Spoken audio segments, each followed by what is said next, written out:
विद्यार्थ्यांनो, आता आपण कवितेचा भावार्थ समजून घ्या, म्हणजे कवितेचा अर्थ. पाऊस आल्यावर पाणी छपरावरून खाली थेंबांची माळ होऊन म्हणजेच पागोळ्या होऊन ओघळते. जेव्हा पाण्याचे थेंब मातीवर पडतात तेव्हा थेंब पुन्हा टपोरे होऊन वर उसळतात, तेव्हा ते ज्योत पेटवल्यासारखे दिसतात. हे दृश्य पाहून कवयित्री म्हणतात की छपराखाली हे छोटे छोटे असंख्य दिवे कोणी लावले आहेत? ओघळणाऱ्या थेंबांच्या माळेतून पागोळ्यातून पटापट ज्योती उजळल्या आहेत असे वाटते.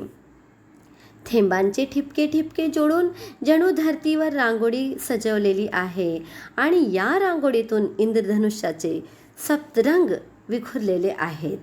त्यावर हिरव्या गर्द गवताची मध्येच मखमल पांघरलेली दिसत आहे आणि त्यावर नाजूक गवत फुलांची नक्षीची पाखरण झाली आहे.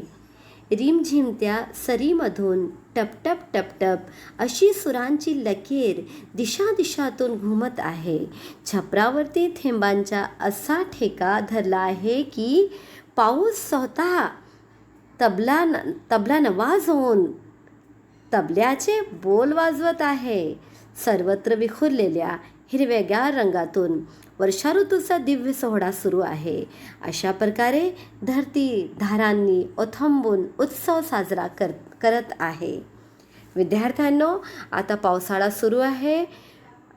आनंदाने हा पावसाचं गीत तुम्ही आनंदाने गाऊ.